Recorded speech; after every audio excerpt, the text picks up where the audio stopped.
prise de contrôle amicale de Cuba, nouveau ayatollah, à l'article de la mort et d'autres nouvelles intéressantes et agréables. Sous la menace d'une invasion ou de l'enlèvement du principal communiste cubain, à la manière de l'enlèvement de Maduro, l'île des idiots libres s'est vue proposer une alternative. Voulez-vous savoir laquelle ? Attendez quelques minutes et vous le saurez. L'Iran a décidé de faire la chose la plus stupide qu'on puisse imaginer. En fait, il est impossible d'imaginer quelque chose de plus stupide que cela. Ce ne sont pas mes mots, c'est l'avis de nombreux experts internationaux. Mais commençons par des rumeurs non vérifiées concernant le sort du nouveau souverain suprême de l'Iran, le guide suprême et demi-dieu, fils du précédent demi-dieu, l'ayatollah Ali Khamenei, qui, soit dit en passant, est d'origine azerbaïdjanaise. Mais cela n'a rien changé pour les 20 millions d'Azerbaïdjanais qui vivent en Iran. Cela ne leur a fait ni chaud ni froid. En fait, c'était plutôt froid pour eux. Un peu comme les Géorgiens en URSS sous Djougachvili, c'est-à-dire Iosif Vissarionovitch, l'homme d'acier, contrairement à l'homme Molotov et à l'homme Pierre Kamenev, ainsi qu'à d'autres Félix de Fer, Edmundovitch, Dzerzhinsky, qui, selon les rumeurs, étaient les amants de Vladimir Ilitch Lénine, qu'il appelait tendrement Lénotchka, et d'ailleurs de Maxime Gorky aussi. Ils l'appelaient tous les deux « mon doux ». Mais tout cela, ce sont des rumeurs, des blagues et des informations non vérifiées. Il est désormais confirmé que le nouveau dictateur de l'Iran a été blessé, peut-être grièvement, et qu'il pourrait ne rester au pouvoir que pour quelques jours. Et le président Trump, commentant la situation sur le fond, a laissé entendre qu'il connaîtrait le même sort que son père. Cette information n'est pas encore confirmée par les agences de presse internationales. Mais Israël et l'une des principales chaînes de télévision iraniennes ont rapporté donc un bombardement, c'était dès le premier jour, oui, lors duquel le nouveau dirigeant a été blessé. C'est-à-dire qu'il a été blessé alors qu'il n'était pas encore le nouveau dirigeant. C'est une histoire compliquée. Ils ont tué son père, ils ont tué sa mère, ils ont tué sa femme, ils ont tué son fils. Et maintenant, après 10 jours de la campagne aérienne la plus destructrice que le Moyen-Orient ait jamais connue, le nouveau guide suprême de l'Iran, Mojtaba Khamenei, est peut-être déjà mort. Comment le savons-nous alors que Reuters et d'autres sont encore silencieux ? Les médias d'État iraniens l'appellent Janbaz. C'est un titre persan attribué à ceux qui ont été blessés à la guerre. Et c'est là tout le problème. Personne ne l'a vu, pas une seule fois. Ni devant la caméra, ni sur aucune photo, ni dans aucune vidéo adressée à son peuple. L'homme qui serait en train de diriger la République islamique à travers la crise la plus grave depuis 1979 est lui-même un fantôme. Et le monde entier se demande maintenant si ce fantôme gouverne depuis un bunker ou depuis sa tombe. On peut le comprendre. On peut, compatir avec lui humainement. Mais les 35 000 manifestants abattus qui ont inondé les rues d'Iran sans armes, c'est à eux que je compatis personnellement le plus. Et il est le fils de l'ayatollah Khamenei. Il s'appelle Mojtaba Khamenei. Il y a participé directement. Le nouveau leader est farouchement opposé à un rapprochement avec l'Occident et à tout accord de paix. Il soutient pleinement le développement du réseau d'organisations terroristes dans la région. Mojtaba a travaillé avec le défunt Soleimani à la création d'un réseau de terreur mondial. Il lutte activement contre le sionisme. Autrement dit, il veut détruire l'État juif, du fleuve à la mer, du sang juif. Mojtaba est plus radical que son père. Il est lié donc au Pasdaran. Voilà, c'est ça. C'est ce même corps, oui. Et il est entaché par la répression des manifestations. Il fait partie de l'aile la plus dure ou la plus cruelle du régime. Vous avez encore de la peine pour lui ? Pendant de nombreuses années, il a influencé la décision de son père de renforcer la ligne agressive anti-occidentale. Son élection, c'est un geste envers les États-Unis. Nous ne céderons pas. Et bien comme l'a dit Trump, il ne gouvernera pas longtemps. Donc, le premier jour de cette guerre, le 28 février, les forces américaines et israéliennes ont largué environ 30 bombes sur la résidence du guide suprême à Téhéran. À la suite de cette frappe, Ayatollah Ali Khamenei, sa femme, le ministre de la Défense, le chef du Conseil de sécurité nationale d'Iran et environ 40 autres hauts responsables du régime ont été tués. L'ensemble du système de défense aérienne iranien, y compris les complexes S-300 et Bavar 373, n'a pas réussi à intercepter une seule de ces bombes. Aucune réponse efficace. Mais voici ce que nous ne savions pas alors. Mojtaba Khamenei, le deuxième fils aîné de l'ayatollah, se trouvait apparemment dans ce complexe lorsque les bombes sont tombées. Sa femme a été tuée. Selon eNet News et The Times of Israel, des membres de sa famille proche, y compris peut-être son propre fils, ont également été tués. Les services de renseignement israéliens sont arrivés à la conclusion au milieu de cette semaine que Mojtaba a survécu mais a été blessé. À quel point est-ce grave? Personne ne le sait, ou du moins personne ne le dit. Et cela nous amène aux événements de ce week-end. Après plusieurs jours de discussions internes, au cours desquelles, d'ailleurs, Israël a littéralement bombardé le bâtiment où l'Assemblée des experts devait se réunir. À Qom, la télévision d'État iranienne a annoncé que Mojtaba Khamenei avait été élu troisième guide suprême, le guide suprême de l'Iran. Rappelez-vous, le deuxième a été tué littéralement quelques heures après sa nomination. Mais l'annonce elle-même était, disons-le franchement, étrange. Il n'y avait aucune vidéo de Mojtaba, pas de photos, pas de messages audio, rien du tout. L'Assemblée des experts, ou plutôt ce qu'il en restait, a fait une déclaration. Les présentateurs de la télévision d'État l'ont lu à l'antenne. Et là, c'est un détail très important, les médias d'État ont attribué à Mojtaba le titre honorifique de Janbaz. Et en persan, Janbaz signifie littéralement celui qui a risqué sa vie. Donc, c'est un titre que le régime réserve exclusivement à ceux qui ont été blessés au combat. C'est un peu comme si vous appeliez quelqu'un un récipiendaire de la médaille du cœur pourpre. Vous n'utilisez pas ce mot à la légère. Vous ne l'utilisez pas au sens figuré. Si les médias d'État iraniens l'ont appelé Janbaz, c'est parce qu'il a subi des blessures physiques à la suite de ses frappes. Alors réfléchissons à ce que cela signifie. C'est très ironique. Le nouveau guide suprême de l'Iran, l'homme censé incarner la force, qui doit unir une nation sous les bombardements, qui doit commander le corps des gardiens de la révolution islamique et maintenir le régime, littéralement en train de s'effondrer sous le feu, n'a pas montré son visage à son propre peuple une seule fois au cours des 10 derniers jours. Souvenez-vous de ce que Donald Trump a dit plus tôt cette semaine, lorsqu'on lui a demandé qui pourrait remplacer Khamenei. Il a dit, et je cite à peu près directement, « Je ne sais pas. La plupart de ceux auxquels nous pensions sont morts. » We had mine are dead. Il y a un autre groupe, mais d'après les informations, ils sont peut-être morts eux aussi. Je suppose qu'une troisième vague arrive et bientôt il ne restera plus personne. Ce n'est pas juste une blague, c'est un message. Et le ministre de la Défense d'Israël l'a rendu encore plus évident. Il a déclaré publiquement que tout dirigeant nommé successeur de Khamenei deviendrait une cible claire pour un assassinat, peu importe qui il est et où il se cache. Mais comme il s'avère maintenant, le fait que Mojtaba n'ait pas été vu depuis ce tout premier bombardement qui a complètement anéanti sa famille pourrait indiquer quelque chose de tout à fait différent, quelque chose de bien plus catastrophique. Pour ce régime déjà en train de s'effondrer. Une histoire remarquable. Mais l'histoire de la personne que l'Iran a décidé d'attaquer, dont je vais bientôt parler, est encore plus absurde. Donc Mojtaba et ses blessés. Dès le premier jour de la guerre, lors du tout premier raid apparemment, il ne s'est jamais montré en public. Il n'est jamais passé à la télévision. Il n'a pas enregistré de vidéo après avoir été choisi. C'est si facile de le mettre au coin.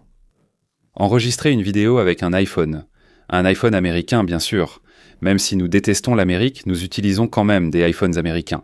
Et l'envoyer à la télévision via Internet. Mais même cela n'a pas été fait. Pourquoi ? Est-il même encore en vie? Ou bien est-il tellement blessé qu'il ne pourra même pas prononcer 10 mots? Ou quoi? Ou bien quelqu'un gouverne-t-il en son nom?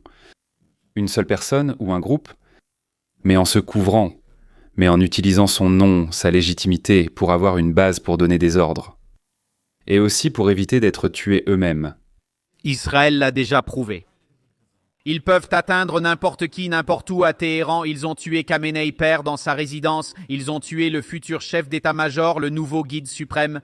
Il a été tué par une frappe en plein cœur de Téhéran il y a seulement quelques jours. Et voilà où nous en sommes maintenant. Un régime qui est pratiquement décapité. Le guide suprême blessé est soit mort, soit mourant, soit en fuite. Les gardiens de la révolution lancent des missiles en son nom. Mais personne ne peut confirmer que c'est lui qui donne les ordres. L'aile présidentielle dirigée par le président Pezeshkian a déjà présenté des excuses publiques aux pays voisins pour les attaques iraniennes, ce qui témoigne de façon frappante que les pragmatiques au sein du régime cherchent déjà des moyens de sortir de cette situation. Pendant ce temps, les partisans de la ligne dure redoublent d'efforts, lançant tout ce qui leur reste dans ce qui ressemble de plus en plus au dernier soupir désespéré d'une armée mourante. Et nous en sommes maintenant arrivés à l'attaque schizophrénique de l'Iran contre, vous n'allez pas le croire, la Turquie. L'OTAN intercepte un missile balistique Qui se dirige vers la Turquie. Quoi de neuf dans la région? Oui, heureusement, c'est assez loin d'ici. C'est dans le sud de la Turquie, près de Gaziantep, mais c'est déjà le deuxième incident en une semaine qui s'est produit ici, en Turquie. Et il convient de noter qu'après le précédent que l'Iran a nié, les Turcs ont été très francs. Ils disaient, vous savez, nous pouvons peut-être fermer les yeux là-dessus une fois, mais si cela se répète, alors ce sera une autre histoire. Cet incident est une répétition. Donc après la première fois, je crois que c'était il y a environ une semaine, les Turcs ont dit c'est peut-être un cas isolé, mais si cela se produit, ne serait-ce qu'une fois de plus. Eh bien, ils n'ont pas dit ce qu'ils feraient, eux et la Turquie, mais l'attaque vise un pays de l'OTAN, soit dit en passant. Si la Turquie déclare qu'elle exige la participation de toute l'OTAN en réponse, alors les pays de l'OTAN seront obligés de frapper l'Iran.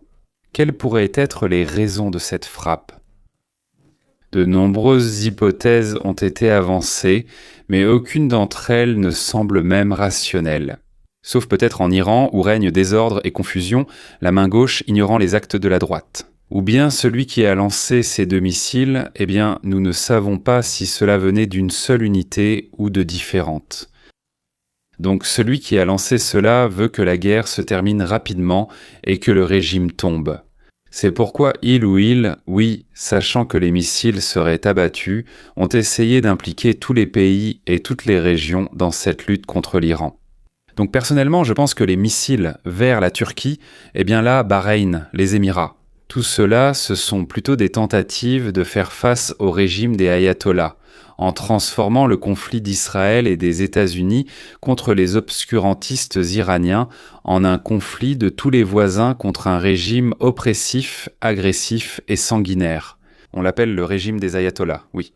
Tout près des États-Unis, sur une île à 80 km de la Floride, se sont installés les petits-enfants de Castro et de Che Guevara, qui depuis longtemps se moquent de la révolution mondiale et vivent de l'oppression de leur peuple appauvri. Cuba est un camp de concentration dont les prisonniers essaient parfois de s'évader, et même si beaucoup sont attrapés ou se noient en mer pendant cette traversée, vous savez, 80 miles, c'est quand même assez loin. Jusqu'à 2 millions, environ 2 millions de Cubains ont atteint les rives bénies et vivent aux États-Unis, ce qui représente environ 20% de la population de l'île, où l'on chante des chansons révolutionnaires au lieu de déjeuner. L'argent provenant de la vente de la canne à sucre, du rhum, des cigares, du nickel et du cobalt sert principalement à satisfaire les besoins de la ligue dirigeante. Cuba exporte aussi des médecins, il forme beaucoup de médecins et, pour ainsi dire, les envoie ensuite dans différents pays contre de l'argent, ainsi que du personnel médical et des gardes. Intéressant, n'est-ce pas?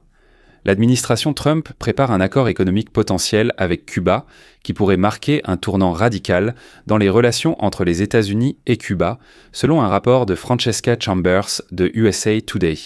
Deux sources proches des plans de l'administration ont déclaré au journal qu'un reportage officiel provient de personnes proches de l'accord, des négociations, que l'accord avec la Havane est déjà presque finalisé, bien que les délais précis et les détails restent encore inconnus.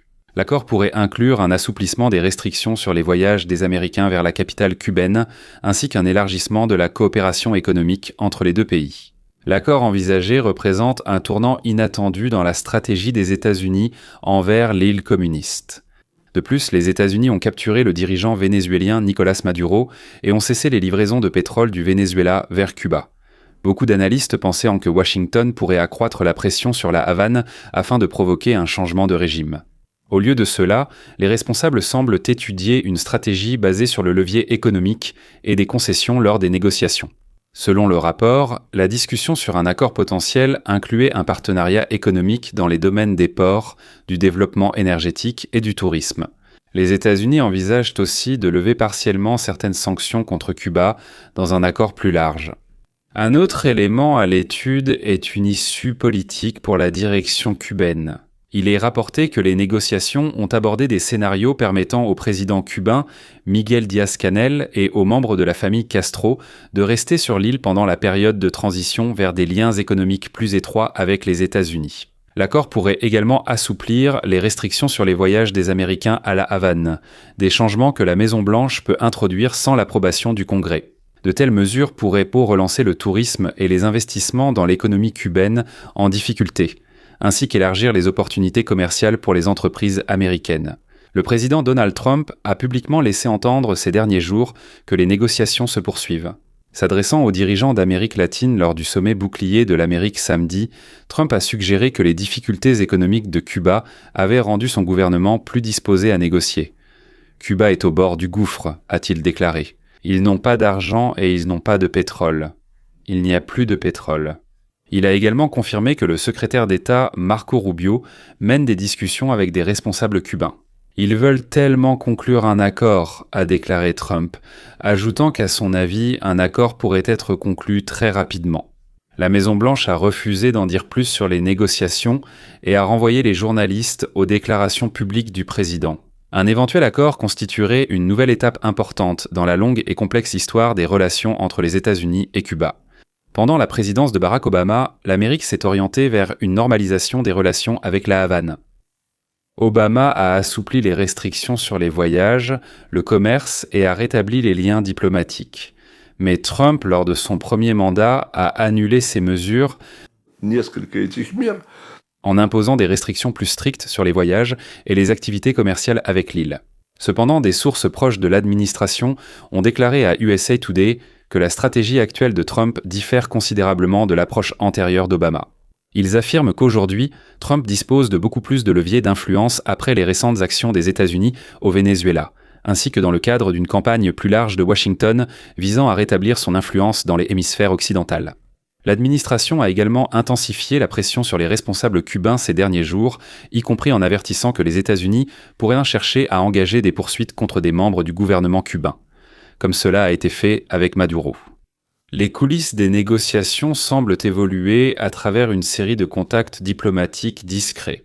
Les discussions se tiennent avec le petit-fils de Castro, Raulito Castro, ce qui est intéressant. Eh bien là-bas, il semble être une sorte de représentant informel de la famille Castro. La Maison-Blanche n'a pas confirmé ces négociations, mais des hauts fonctionnaires de l'administration ne les ont pas démentis. Trump a suggéré que les voyages entre les États-Unis et Cuba pourraient bientôt être facilités. Lors d'un événement à la Maison-Blanche, jeudi, il a dit à Jorge Mas, le propriétaire du club soccer Inter Miami, qui est le fils d'émigrés cubains, que l'homme d'affaires pourra bientôt se rendre sur l'île sans autorisation spéciale. Qu'est-ce que cela signifie ? Eh bien, cela signifie la suppression de l'autorisation spéciale. Tu n'auras pas besoin de mon approbation, a plaisanté Trump, il suffit simplement de revenir. La discussion concernant Cuba a lieu au moment où les États-Unis cherchent à remodeler le paysage politique de l'Amérique latine.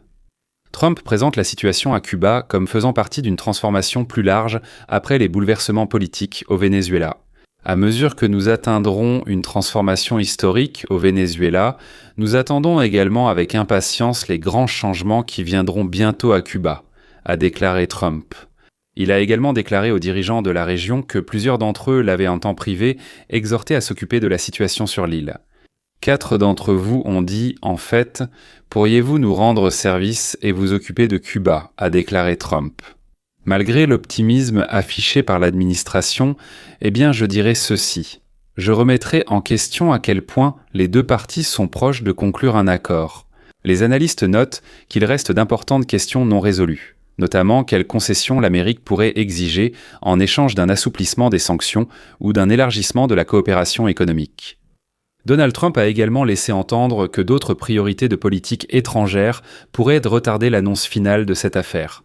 Le président a récemment déclaré qu'il souhaitait achever la campagne militaire américaine en Iran avant de porter toute son attention sur les négociations avec Cuba.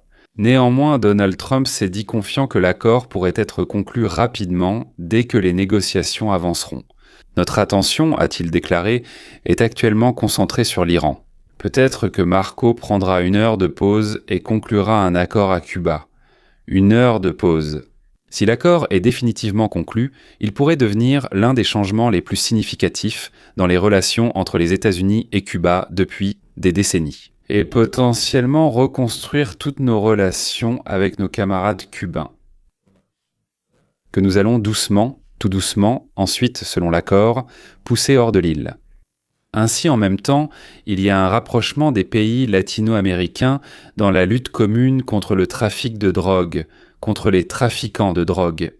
La transformation du Venezuela, les changements possibles à Cuba, la pression sur le Mexique et, au-delà de la région, une forte pression sur l'Iran et ses alliés, la Russie et la Chine. Donald Trump a encore 3 semaines avant que l'opinion publique américaine ne commence à se retourner contre la guerre en Iran. Ils ne sont déjà pas ravis, mais pour l'instant cela ne dure pas longtemps. Si cela se termine rapidement, tout le monde sera ravi. Ensuite, jusqu'au début juin, Donald Trump doit se préparer à exercer une pression sur la Chine avant la rencontre avec Xi Jinping. Et probablement, avant le 4 juillet, lancer des procédures retentissantes sur l'abominable. Ces facteurs influenceront de manière significative les élections de novembre de cette année et détermineront la politique des États-Unis tant à l'intérieur du pays qu'à l'extérieur. Alors, je vous assure, à partir d'aujourd'hui et jusqu'à la prochaine étape, mars, avril, mai, juin, juillet, notre vie sera remplie de nouvelles. Des nouvelles venant du front, mais toutes seront décisives. Des nouvelles qui détermineront notre destin à vous et à moi. N'oubliez pas d'activer les notifications. Cliquez, il suffit de cliquer. Des conséquences merveilleuses suivront après que vous aurez cliqué sur la cloche. Plus vous êtes nombreux à activer les notifications, plus la vidéo de cette chaîne se répand largement. Et encore une chose, pour les sponsors, nous mettons des vidéos supplémentaires que les autres ne verront pas du tout, ou alors ils les verront plus tard. Le droit de la première nuit est réservé aux sponsors pour 4 $ par mois. C'est agréable et utile pour vous, et en conséquence, agréable et utile pour nous, et la chaîne. Tout le monde y gagne. Au revoir.